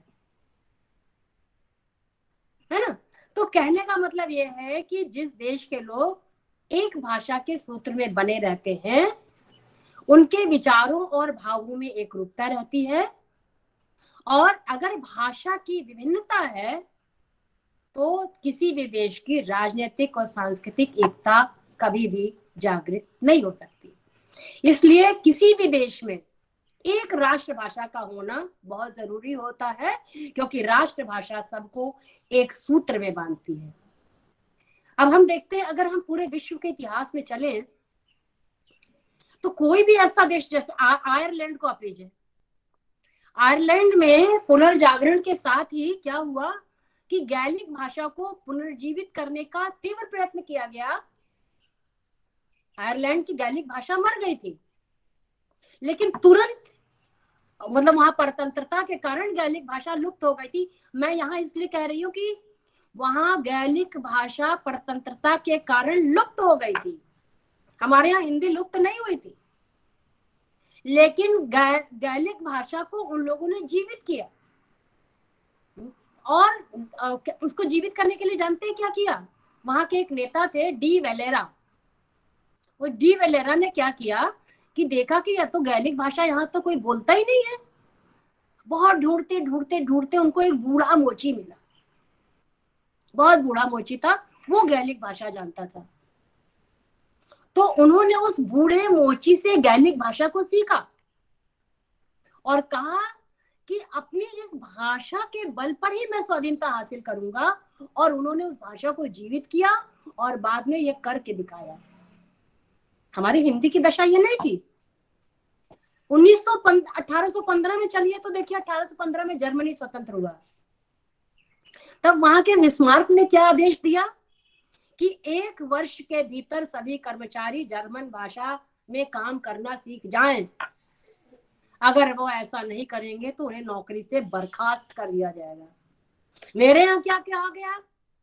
हमारे यहाँ कहा गया कि 15 वर्ष का प्रोबेशन पीरियड रखा जा रहा है, जबकि हमारे यहाँ हिंदी बहुत समृद्ध थी। तो इजराइल में चलिए तो इजराइल की हिब्रू भाषा लगभग मर चुकी थी, लेकिन जैसे ही वहां स्वतंत्रता मिली, वहां के यहूदियों ने इसे जीवित कर दिया, और जीवित ही नहीं कर दिया बल्कि उसको राजभाषा बना दिया। तो ये बहुत ही खराब स्थिति है। हमारे ही देश के साथ श्रीलंका, बर्मा और पाकिस्तान सब स्वतंत्र हुए थे, सबकी अपनी अपनी राजभाषा है। हमारे देश में अपनी राजभाषा नहीं है। जब जो लॉर्ड मैकाले ने उस समय कहा था कि हिंदी समृद्ध नहीं है, दरिद्र लोग की भाषा है, वो ऐसा आज तक हम थोप हुए हैं। मतलब ये बड़ी ही खराब स्थिति है। तो हिंदी जो है उसको पुनर्जीवित करने की आवश्यकता है। उसे राष्ट्रभाषा और राजभाषा के रूप में पुनः स्थापित करने की आवश्यकता है। और सरकारी अभियान चलने के साथ सरकारी अभियान को चलाना उनका काम है। हम सब के भीतर, खास तौर से जो हम हिंदी के लोग हैं, उन लोगों को हिंदी के प्रति जागरूक होने की जरूरत है। और हम लोग कोशिश ये करें कि हिंदी को इतना कठिन ना बना दें कि लोगों को वो बोलने में दुष्कर लगे, कठिन, उससे बचना चाहें। उसमें एक लचीलेपन के माध्यम से हिंदी का प्रचार प्रसार करें।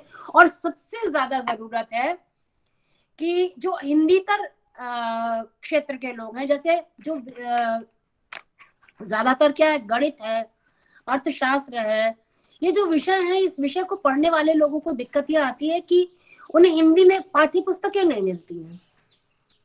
जबकि आप ध्यान दीजिए कि जब महावीर प्रसाद द्विवेदी ने संपत्ति शास्त्र लिखा तो एक तरह से अर्थशास्त्र की किताब थी हिंदी में। गुणाकर मूल्य हिंदी में गणित लिखते हैं। उस तरह के साहित्य को लिखने की, मतलब हमें जरूरत यह है कि हिंदी के शब्दकोशों का विस्तार हो, हिंदी में विधि, वाणिज्य और विज्ञान की पुस्तकें हो, प्रौद्योगिकी की पुस्तकें हो। तो इससे काफी कुछ मातृभाषा का सम्मान मिलेगा। और धीरे धीरे हो सकता है कि हम हिंदी को राजभाषा और राष्ट्रभाषा की दर्जा दिला। एक समय ऐसा आएगा कि जब हिंदी न बोलने पर हमें शर्म आए। ये इस तरह के भारत की परिकल्पना का संकल्प होना चाहिए। हिंदी बोलने पर शर्म नहीं, हिंदी न बोलने पर हमें शर्म आए।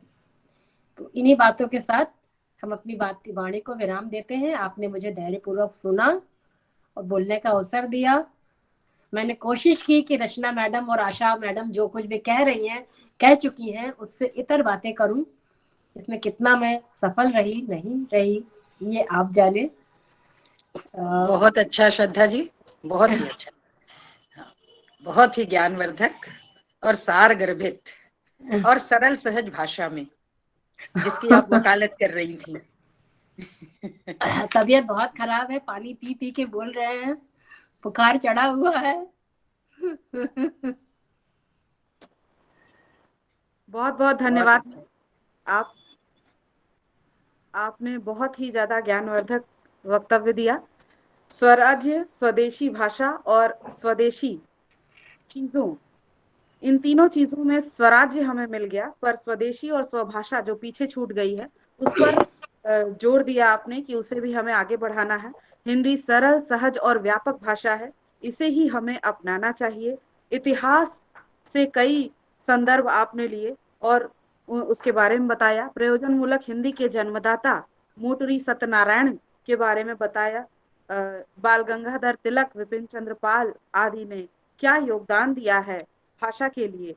जो सभाएं बनाई गई, नागरिक प्रचारणी सभा, राष्ट्रभाषा प्रचार समिति, इन सभाओं में क्या योगदान दिया, इसके विषय में भी बताया। हमारी छात्राएं जो आपको सुन रही थी वो बहुत ही ज्यादा लाभान्वित हुई हैं और हम सभी बहुत ही ज्यादा लाभान्वित हुए आपके वक्तव्य से। बहुत बहुत धन्यवाद आपका। कार्यक्रम को आगे बढ़ाते हुए हमारा कार्यक्रम समापन की ओर है। मैं डॉक्टर शशिकला मैम से अनुरोध करूंगी कि धन्यवाद ज्ञापन करें, औपचारिक धन्यवाद ज्ञापन देने की कृपा करें। धन्यवाद शुभांगी मैडम को सर्वप्रथम प्रणाम। आपने इतना अच्छा बोला मैडम कि हम सब लाभान्वित हुए। और धन्यवाद अपनों को नहीं दिया जाता है, क्योंकि आप तो हमारी अपनी हैं और कई तरह से अपनी हैं, पहले तो आशा मैम की फ्रेंड है, तो उस तरह से हम सब की भी हो गई। दूसरी हमारी पड़ोसी भी हैं आप, तो उस नाते भी अपनी है। और तीसरे महाविद्यालय से पढ़ी हुई है, तो उस नाते भी अपनी है। लेकिन जो धन्यवाद की औपचारिक प्रक्रिया है, तो धन्यवाद देना बनता है। मैडम, आपने राष्ट्रभाषा से शुरू करके किस प्रकार से संतों को और हमारे स्वतंत्रता सेनानियों को कोड करते हुए कितनी सुंदर तरीके से हमें, हमारे विद्यार्थियों को लाभान्वित किया, और हम सब भी लाभान्वित हुए। मैडम, आपको बहुत बहुत धन्यवाद। और रचना मैडम, मैंने कुछ गलत तो नहीं बोला? कहीं कोई गलती नहीं, ऐतिहासिक आप इतना अच्छा बोल रही थी कि मुझे एक लेक्चर और ज्वाइन करना था, उड़ान सेल का था, तो मैं उसमें दूसरे टॉपिक वापस आ गई यहाँ पर। तो बहुत इंटरेस्टिंग लगा, और जिस तरीके से आपने कहा कि हिंदी में ही सारे नारे दिए गए, चाहे वो महाराष्ट्र से आया हो, चाहे वो बंगाल से आया हो, नेताजी ने दिया हो, चाहे वो पंजाब से आया हो, मतलब भगत सिंह से लेकर नेताजी तक सबने नारे हिंदी में दिए। तो हिंदी का जो आपने जिस तरीके से, इनफैक्ट मुझे ये लग रहा था कि हमने अपनी पॉलिटिकल साइंस की लड़कियों को भी क्यों नहीं इसमें जोड़ लिया, और मुझे लगता है कि ये रिकॉर्डिंग है, तो मैं ये रिकॉर्डिंग उनके साथ शेयर करूंगी। ये उन लोगों के लिए बहुत इंफॉर्मेटिव और आंख खोलने वाला लेक्चर होता। तो बहुत बढ़िया आपने बताया, और बहुत रोचक तरीके से, बहुत सहज भाव में, जैसा आपने कहा कि गांधी जी कहते थे कि ऐसी भाषा जिसमें हम, जो आम भाषा हो, हिंदुस्तानी की जो बात कहते थे कि हमने ऐसी भाषा जो सहज हो। तो जब आप बोल रही थी तो मुझे लगा कि वास्तव में आप प्रोफेसर हैं। अरे वाह, प्रोफेसिंग सो वेल। तो मेरी कहें तो मैं आपको तहे दिल से धन्यवाद देती हूँ। वैसे शशि को ये काम दिया है आशा दी ने, तो वो करेंगी, but it was very enlightening, very interesting. Thank you, धन्यवाद। धन्यवाद मैडम, आपको भी। आप हम लोग का मार्ग प्रशस्त करती रहती हैं, हमेशा प्रेरणा देती रहती हैं कि आप लोग ये करवाइए, वो करवाइए, और आशा दी के माध्यम से हम लोग के सामने बातें आती हैं कि मैडम ने ये कहा है कराने के लिए, तो आप हमें हमेशा आगे बढ़ने की प्रेरणा देती हैं। और हिंदी के प्रति जो आपका प्रेम है ना, उससे बहुत आनंद आ जाता है कि आप बहुत मन से, बहुत रुचि से सुनती हैं और अपनी बातों को कहती हैं। तो शायद हम लोग उतने उपन्यास या कहानी या बाकी चीजें नहीं पढ़ पाते हैं जितना मैडम पढ़ती हैं। तो मैडम, आपको बहुत बहुत धन्यवाद। और अपनी प्रबंधक महोदया को भी धन्यवाद देना चाहूंगी। किसी कारणवश वो उपस्थित नहीं हो पाई हैं, लेकिन वह हमारी प्रेरणा स्रोत है और हमें आगे बढ़ने की प्रेरणा देती रहती हैं। तो मैडम को भी बहुत बहुत धन्यवाद। विषय प्रस्थापन करते हुए आशा दी ने भी एक छोटा सा अपना व्याख्यान दे दिया। उसमें बहुत सारी बातें हमारी छात्राओं को सुनने को मिली, और लग रहा था कि 5 मिनट और हो जाता तो और अच्छा होता। और बिल्कुल प्रिंसिपल मैम ने, आशा दी ने और श्रद्धा मैम ने, तीनों ने लोगों ने अलग अलग बातें कही, तो ये बड़ा अच्छा रहा। तो आशा दी, आपको भी बहुत बहुत धन्यवाद। कुलगीत की प्रस्तुति मीनू दी के सहयोग से हुआ। मीनू दी ने सितार पर कुलगीत की प्रस्तुति की, तो प्रोफेसर मीनू पाठक मैम को भी बहुत बहुत धन्यवाद। और एनी बेसेंट प्रशस्ति गीत जिसको रचा है आशा दी ने और मीनू दी के सहयोग से छात्राओं ने गाया है, और उसका जो लाइव प्रसारण होता है वो बहुत ही सुंदर होता है, और उसकी रिकॉर्डिंग हम लोगों ने सुनी। बहुत बहुत धन्यवाद आशा दी को, मीनू दी को और छात्राओं को। हमारे कार्यक्रम में हमारी बहुत सारी पूर्व प्राध्यापिकाएं भी जुड़ी हुई थी, और हमारी सीनियर भी जुड़ी हुई हैं, जैसे स्वर्वंदना दी, तृप्ति दी, नंदिनी दी, बीना दी, कमला दी। आप सबको बहुत बहुत धन्यवाद। और कमला दी भी जुड़ी हुई है? हाँ, बीच में जुड़ी थी शायद। और सबसे बड़ी धन्यवाद की पात्र तो हमारी छात्राएं हैं, जो इतनी ध्यान से और मनोयोग से सुनती रही, और बीच बीच में उनका मैसेज भी आता रहा कि मैडम बहुत अच्छा रहा, बहुत लाभान्वित हुए हम लोग। उनकी छात्राएं मैसेज लिख के भेज रही हैं। तो श्रद्धा मैडम, आपको बहुत बहुत धन्यवाद फिर से कि हमारी छात्राएं लाभान्वित हुई, और छात्राओं को भी धन्यवाद।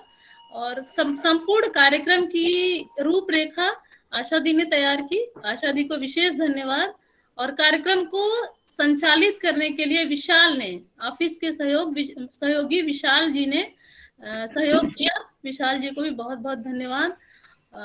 हमारे कार्यक्रम की संचालन कर रही शुभांगी को भी धन्यवाद, और रिपोर्ट लेखन के लिए डॉक्टर सपना भूषण का भी बहुत बहुत धन्यवाद। आप सभी को जो हमसे छूट गए हो त्रुटिवश, आप सबको बहुत बहुत विशेष धन्यवाद। सबको प्रणाम। शशि, एक बात कहना चाहूंगी कि आप लोगों के बिना मैं बिल्कुल शून्य हूँ बेटा। आप लोग हैं तो मैं दुर्गा हूँ, आप लोग नहीं हैं तो मैं कुछ नहीं हूँ। तो इसलिए धन्यवाद दीदी, धन्यवाद। हाँ, आप लोगों के इतने अच्छे सहयोग के लिए आप सभी हमारी बहुत ही स्नेह की पात्र हैं। धन्यवाद शशि को, सबको धन्यवाद देने के लिए। अपने प्राचार्य मैम और विभागाध्यक्षा मैम हमारी आशा मैम से आज्ञा चाहूंगी कार्यक्रम के ओपन के। बिल्कुल, आज इनफैक्ट में 4 लेक्चर्स हैं, एक 11 बजे से, एक 12 बजे से, एक 2:30 बजे से, एक 4 बजे से। So it is more like a lecture day. आपको सच में प्रणाम भी है। और सब में आप बोलती हैं और विविध विविध विषयों पर बोलती हैं और बहुत आधिकारिक ढंग से बोलती हैं, इसलिए आपको विशेष प्रणाम। सच में धन्यवाद। तो चलिए, बहुत इंटरेस्टिंग, बहुत अच्छा, और सबको बहुत बधाई आप लोगों को। धन्यवाद, धन्यवाद। और श्रद्धा जी जल्दी से ठीक होइए। हाँ। ठीक। नमस्ते श्रद्धा। नमस्ते। ओके, बहुत बहुत धन्यवाद।